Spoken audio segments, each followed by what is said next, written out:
Sau khi vấn đề binh biến của Wagner ở Nga cơ bản được giải quyết ổn thỏa, các chuyên gia bây giờ đặt câu hỏi điều này liệu sẽ tác động thế nào đến tình hình chiến sự ở Ukraine, cả trước mắt và lâu dài. Trong khi đó, phía Mỹ nói gì về cuộc binh biến của Wagner ở Nga? Tại châu Á, Triều Tiên bày tỏ sự ủng hộ mạnh mẽ và kiên định với Nga. Triều Tiên cũng ủng hộ mở rộng khối BRICS. Con đường gia nhập NATO của Ukraine ngày càng chông gai khi một thành viên công khai lên tiếng phản đối. Trung Quốc tiếp tục kêu gọi các bên tránh lằn ranh đỏ của chiến tranh hạt nhân. Liên quan đến chiến sự ở châu Phi, giao tranh vẫn ác liệt ở Sudan khi mùa dịch bệnh sắp ập tới. Các vấn đề nổi cộm khác trên toàn cầu. Quan chức tình báo Mỹ muốn giải mật hồ sơ về nguồn gốc Covid-19. Nhiều người Mỹ lo lắng về sức khỏe của Tổng thống Joe Biden. Hàn Quốc kêu gọi hòa bình nhân kỷ niệm 73 năm chiến tranh. Lãnh đạo tối cao Taliban nói họ đang giúp giải phóng phụ nữ Afghanistan. Tất cả sẽ có trong chương trình Thời sự quốc tế ngay sau đây.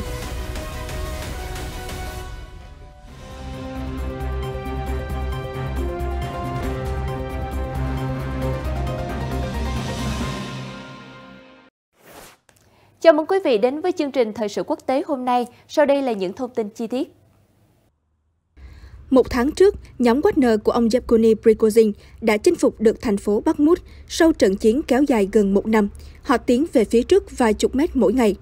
Ngày 24 tháng 6, người dân Ukraine kinh ngạc và có chút hân hoan khi lực lượng của ông Prigozhin muốn hành quân đến Moscow. Chiến dịch đã kết thúc chưa đầy một ngày sau khi bắt đầu, nhưng theo các chuyên gia, cuộc chiến của Nga ở Ukraine khó có thể trở lại bình thường sau sự kiện trên. Tờ The Economist cho rằng, cuộc binh biến của ông Prigozhin ảnh hưởng không nhỏ tới tâm lý người lính. Rostov-on-Don, thành phố mà lực lượng Wagner kiểm soát vào rạng sáng ngày 24 tháng 6, là trung tâm hậu cần và chỉ huy trong cuộc chiến. Đây là tuyến đường quan trọng dẫn đến các tỉnh Donetsk và Luhansk, đồng thời là điểm tập kết cho các thương binh của Nga. Voronezh cũng có tầm quan trọng tương tự đối với các hoạt động ở phía bắc của mặt trận. Ông Prigozhin nói rằng ông sẽ không cản trở cuộc chiến, nhưng việc ông chiếm tổng hành dinh của quân đội Nga ở Rostov được dự báo gây ra nhiều xáo trộn. Người Ukraine hy vọng sự bất ổn từ bên trong nước Nga càng kéo dài, càng có lợi cho họ. Một nguồn tin trong Bộ Tổng tham mưu Ukraine cho biết vào ngày 24 tháng 6 rằng họ hy vọng Nga sẽ buộc phải triển khai lại lực lượng dự bị tiền tuyến ít ỏi của mình, dành để đẩy lùi cuộc phản công của Ukraine qua đối phó với cuộc khủng hoảng trong nước. Điều đó bây giờ có vẻ khó xảy ra. Các báo cáo đều cho thấy lực lượng Wagner đã rời khỏi thành phố Rostov. Quân đội Ukraine tìm cách tận dụng lợi thế của sự hỗn loạn, mặc dù có rất ít hành động mạnh mẽ ở phía Nam, nơi các lực lượng Ukraine tiến hành tấn công từ ngày 4 tháng 6. Bà Hanna Malia, Thứ trưởng Quốc phòng Ukraine tuyên bố, một cuộc tấn công đa hướng ở phía đông, bao gồm cả Bakhmut, đang tiến triển. Các lực lượng Ukraine đã đạt được tiến bộ gần thành phố Donetsk, chiếm ngôi làng Starom-Mikhailivka, cách đó 14 km về phía tây. Tuy vậy, ngay cả khi các chỉ huy Nga trở lại vị trí, cuộc binh biến ngắn ngủi được dự báo cũng tác động trên chiến trường. Mâu thuẫn trong giới lãnh đạo quân sự Nga vốn đã tệ, lại trở nên tệ hơn. Ngày 24 tháng 6, ông Vladimir Alexeyev, phó giám đốc GRU, cơ quan tình báo quân sự của Nga, đã tình cờ làm mất mặt ông Sergei Shoigu, Bộ trưởng Quốc phòng, và Valery Gerasimov, Tổng tham mưu trưởng, khi có cuộc gặp với ông Prigozhin ở Rostov. Ông Dmitry Medvedev, Phó Chủ tịch Hội đồng An ninh Nga và là cựu Tổng thống, sau đó nói rằng các thành viên của quân đội Nga lớp tinh hoa đã tham gia vào cuộc nổi dậy. Sự xuống nước của ông Prigozhin nhanh chóng được thông báo. Điện Kremlin tuyên bố lãnh đạo Wagner sẽ đến Belarus, binh lính tham gia vào cuộc binh biến được miễn truy tố và những người khác được phép ký hợp đồng chính thức với Bộ Quốc phòng. Nhưng nếu lực lượng của Wagner quay trở lại chiến trường, sự ngờ vực giữa họ và lính chính quy sẽ nghiêm trọng hơn. Nếu họ bị gạt sang một bên, bất chấp lời hứa ân xá, Nga sẽ mất tới 30.000 binh sĩ, trong đó có 5.000 lính tinh nhuệ thiện chiến. Rất khó để thay thế họ. Một số báo cáo cho rằng, ông Putin cũng có thể sa thải ông Shoigu, người đã giữ chức Bộ trưởng Quốc phòng trong hơn một thập kỷ. Ông Prigozhin đã tác động đến quyền lực của Điện Kremlin, đe dọa trên bộ đầu tiên đối với Moscow kể từ thời Hitler năm 1941 theo đúng nghĩa đen. Không những vậy, ông Prigozhin còn bác bỏ lý do chiến tranh của Nga. Trong một video được đăng vào ngày 23 tháng 6, ông phủ nhận tuyên bố của Nga rằng Ukraine đã ném bom vùng Donbass trong 8 năm. Ukraine và NATO có ý định tấn công Nga. Ông nói, cuộc chiến trên thực tế được phát động vì lợi ích của giới tinh hoa. Điều này có thể đặt ra những câu hỏi đáng lo ngại trong hàng ngũ Nga. Ông John Foreman, tùy viên quốc phòng Anh tại Moscow gần đây thắc mắc, tinh thần của người lính sẽ thế nào nếu chứng kiến những điều này? Ngoại trưởng Antony Blinken hôm Chủ nhật 25 tháng 6 gọi cuộc nổi dậy gần đây của tập đoàn Wagner tạo ra sự phân tâm lớn đối với Tổng thống Vladimir Putin, có thể mở ra những cơ hội lớn cho các lực lượng Ukraine tiến hành phản công. Ngoại trưởng Mỹ nói với CBS News, tất cả điều này có thể diễn ra trong những ngày tới, những tuần tới, đến mức nó gây ra sự phân tâm thực sự đối với Tổng thống Putin và đối với nhà chức trách Nga, rằng họ phải quan tâm đến hậu phương của mình, ngay cả khi đang cố gắng đối phó với cuộc phản công của Ukraine. Tôi nghĩ điều đó thậm chí còn tạo ra nhiều cơ hội hơn cho người Ukraine để làm tốt trên thực địa. Ngoại trưởng Blinken nói tiếp, Nga đã triển khai rất nhiều biện pháp phòng thủ trong những tháng qua để chống lại cuộc phản công này, nhưng Ukraine đang có tiến triển. Khi nước Nga bị phân tâm, ông Putin phải lo lắng về những gì đang diễn ra bên trong, cũng như lo lắng về những gì ông ấy đang cố gắng thực hiện không thành ở Ukraine. Tôi nghĩ điều đó tạo thêm lợi thế cho Ukraine để tận dụng. Theo truyền hình nhà nước Triều Tiên, Thứ trưởng Ngoại giao nước này trong cuộc gặp với Đại sứ Nga hôm Chủ nhật 25 tháng 6 cho biết họ ủng hộ bất kỳ quyết định nào của lãnh đạo Nga nhằm đối phó với cuộc binh biến gần đây do Wagner gây ra. Thứ trưởng Ngoại giao Im Jong-in bày tỏ niềm tin chắc chắn rằng cuộc binh biến gần đây ở Nga sẽ được xử lý thành công, phù hợp với nguyện vọng và ý chí của người dân Nga. Triều Tiên đã củng cố mối quan hệ chặt chẽ hơn với Nga và ủng hộ Moscow sau khi nước này tấn công Ukraine vào năm ngoái. Triều Tiên nói chính sách bá quyền của Hoa Kỳ và phương Tây đã gây ra cuộc chiến. Triều Tiên là quốc gia hiếm hoi trên thế giới, công nhận 4 tỉnh ở miền đông Ukraine là lãnh thổ Nga.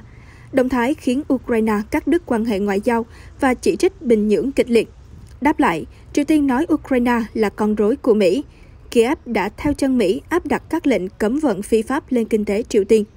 Ông Im cũng cho biết, Triều Tiên tin rằng quân đội Nga sẽ vượt qua thử thách và anh dũng chiến thắng trong chiến dịch quân sự đặc biệt ở Ukraine.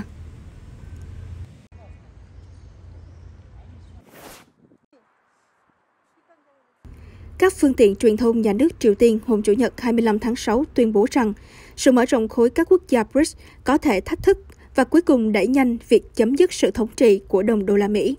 Trong một bài báo được đăng bởi Thông tấn xã Trung ương Triều Tiên KCNA, ông Jong In-hyun, một nhà phân tích các vấn đề quốc tế của Triều Tiên, đã chỉ trích Mỹ sử dụng đồng đô la và sức mạnh quân sự làm phương tiện cho chủ nghĩa bá quyền. BRICS, bao gồm Brazil, Nga, Ấn Độ, Trung Quốc và Nam Phi, đã tổ chức cuộc họp của các bộ trưởng ngoại giao tại Nam Phi vào đầu tháng này. Nhà phân tích Triều Tiên này nói thêm, các động thái quốc tế chưa từng có nhằm hạn chế sử dụng đồng đô la và xu hướng gia nhập BRICS của nhiều quốc gia đang đẩy nhanh việc đồng đô la kết thúc với tư cách là một loại tiền tệ chính và chấm dứt chủ nghĩa bá quyền của Hoa Kỳ.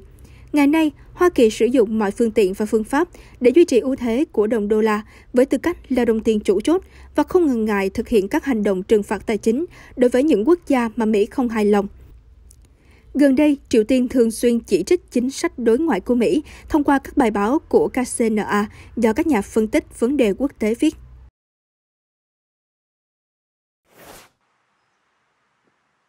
Bộ trưởng Ngoại giao và Thương mại Hungary Peter Szijjártó cho biết trong một cuộc phỏng vấn với đài CCTV rằng việc Ukraine gia nhập NATO là không thực tế ở hiện tại vì nó có thể dẫn đến đối đầu trực tiếp giữa Liên minh phương Tây với Nga. Ngoại trưởng Hungary đã tới Trung Quốc vào tháng 5 để tham dự một triển lãm thương mại. Trong chuyến thăm, ông đã chia sẻ với CCTV quan điểm về việc Ukraine xin gia nhập NATO và Liên minh châu Âu EU. Ông Szijjártó nói, Hungary ủng hộ việc mở rộng NATO và Liên minh châu Âu, nhưng việc mở rộng như vậy luôn có các quy tắc và quy định riêng, và NATO không được trở thành một bên trong cuộc xung đột ở Ukraine. Chúng tôi phải cố gắng hết sức để tránh bất kỳ hình thức đối đầu trực tiếp nào giữa Liên bang Nga và NATO. Vì vậy, rõ ràng, nói về việc gia nhập NATO của bất kỳ quốc gia nào đang có giao tranh là điều không nên. Việc Ukraine gia nhập NATO là hoàn toàn không thực tế ở hiện tại. Đối với việc Ukraine gia nhập EU, Ngoại trưởng Hungary cho biết Kiev không nên trở thành một ngoại lệ trên con đường trở thành thành viên đầy đủ của khối. Ông nói tiếp, khi nói đến Liên minh châu Âu, Ukraine đã trở thành một quốc gia ứng cử viên, nhưng có những điều kiện tiên quyết dựa trên thực tế rất rõ ràng mà một quốc gia phải đáp ứng để gia nhập Liên minh châu Âu. Và chúng tôi đã nêu rõ quan điểm của Hungary, không có đường tắt cho bất kỳ ai. Năm 2019, Quốc hội Ukraine ủng hộ sửa đổi hiến pháp, xác nhận con đường của Ukraine là hướng tới gia nhập NATO. Vào tháng 6 năm 2020, NATO đã công nhận Ukraine là đối tác. Vào tháng 2 năm ngoái, Tổng thống Ukraine Volodymyr Zelensky đã ký đơn đề nghị EU cho phép Ukraine gia nhập khối Liên Âu thông qua một thủ tục mới. EU không bật đèn xanh cho việc này.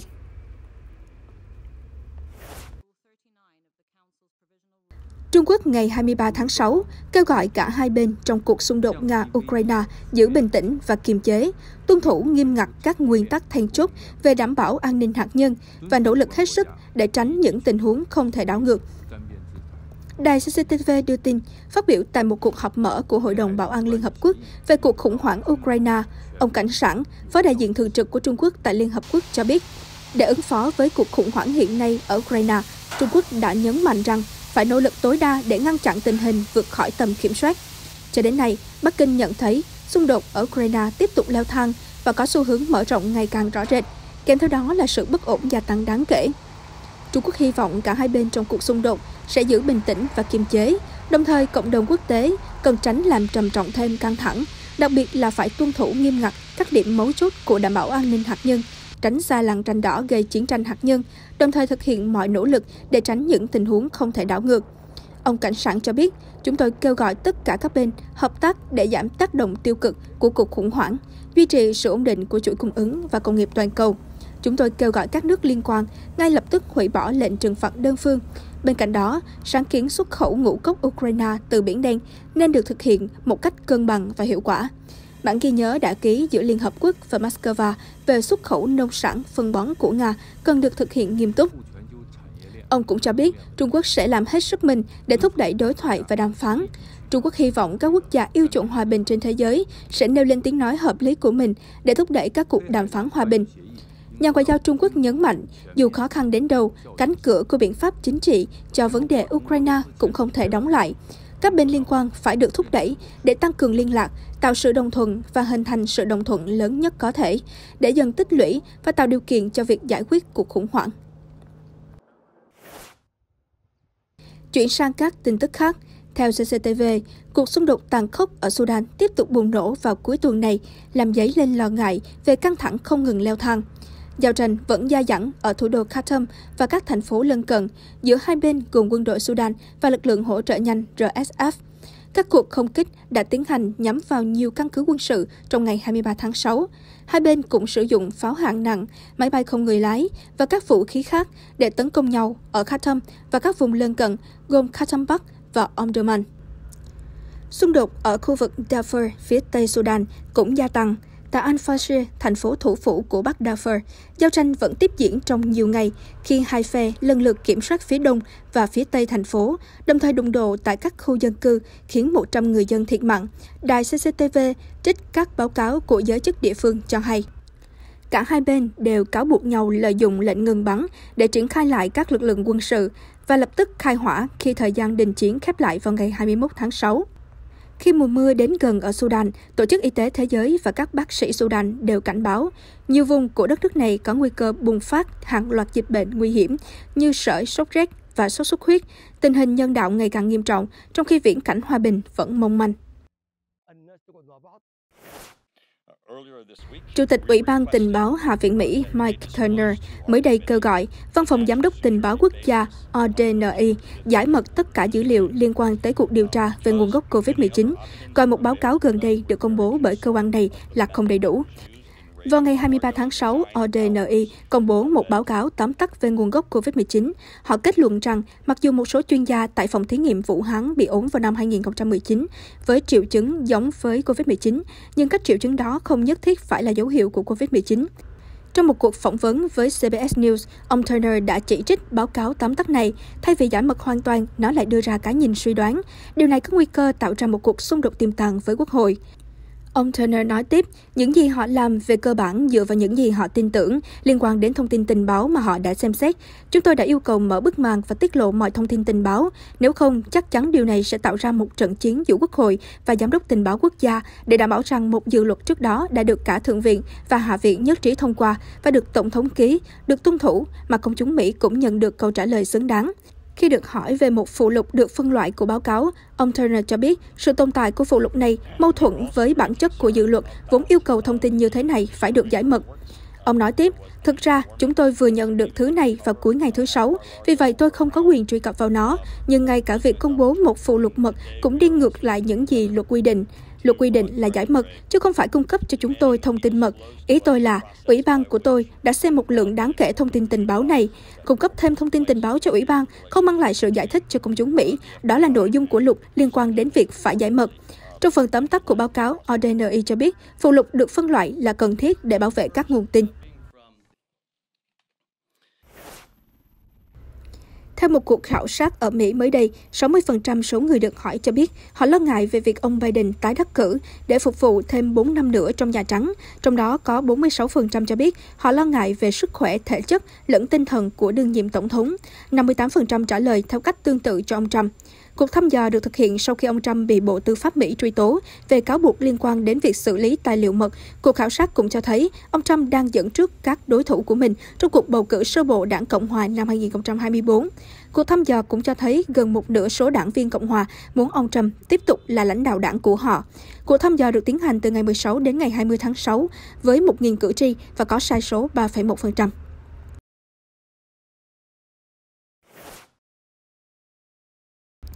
Thủ tướng Hàn Quốc hôm Chủ nhật 25 tháng 6 kêu gọi thiết lập hòa bình thực sự ở khu vực bằng cách tăng cường hơn nữa sức mạnh quân đội, giải thích rằng các mối đe dọa từ tên lửa và vũ khí hạt nhân dai dẳng của Bình Nhưỡng được thúc đẩy bởi tư duy lỗi thời bắt nguồn từ chiến tranh. Thủ tướng Han Duck-soo có bài phát biểu trong buổi lễ kỷ niệm 73 năm ngày bắt đầu chiến tranh Triều Tiên 25 tháng 6.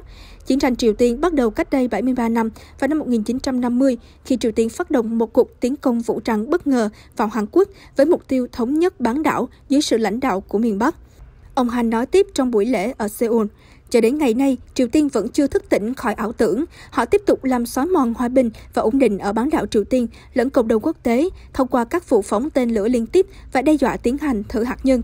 Chính phủ sẽ bảo vệ an ninh không phải bằng cách dựa vào ý định của Triều Tiên để đạt được hòa bình giả tạo, mà thông qua khả năng tự vệ mạnh mẽ. Ông Han nhấn mạnh, chiến tranh Triều Tiên kéo dài 1.129 ngày đã cướp đi sinh mạng của khoảng 175.000 quân nhân thuộc lực lượng vũ trang Hàn Quốc và các thành viên của Liên Hợp Quốc gồm 22 quốc gia.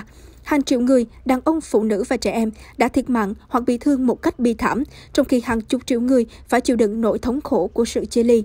Ông Han nói tiếp, chiến tranh Triều Tiên khởi xướng bởi lực lượng vũ trang Triều Tiên vào sáng sớm ngày 25 tháng 6 1950 là thảm kịch lớn nhất trong lịch sử của đất nước chúng ta. Chiến tranh đã để lại cả đất nước trong đống đổ nát.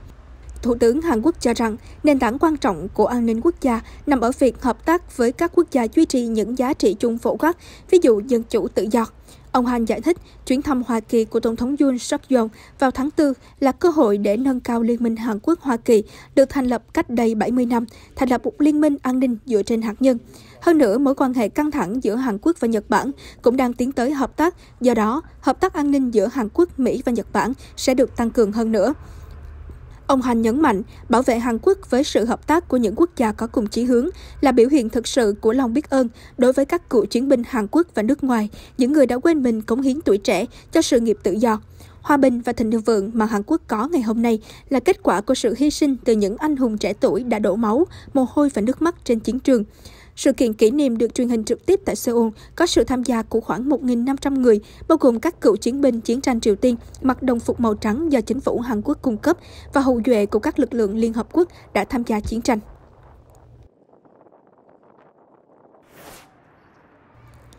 Lãnh đạo tối cao Taliban hôm Chủ nhật 25 tháng 6 cho biết, phụ nữ Afghanistan đã được cứu thoát khỏi sự áp bức truyền thống bằng cách áp dụng luật Hồi giáo, dẫn đến tự do và phẩm giá được phục hồi. Trong một tuyên bố đánh dấu kỳ nghỉ lễ Eid al-Adha của người Hồi giáo, ông Hibatullah Akhundzada, người hiếm khi xuất hiện trước công chúng, cho biết các bước đã được thực thi để cung cấp cho phụ nữ một cuộc sống thoải mái về tình vượng theo luật Hồi giáo Sharia. Thời gian qua, Liên Hợp Quốc đã bày tỏ mối quan ngại sâu sắc rằng phụ nữ đang bị tước quyền cơ bản dưới sự cai trị của Taliban và cảnh báo về sự phân biệt giới tính có hệ thống.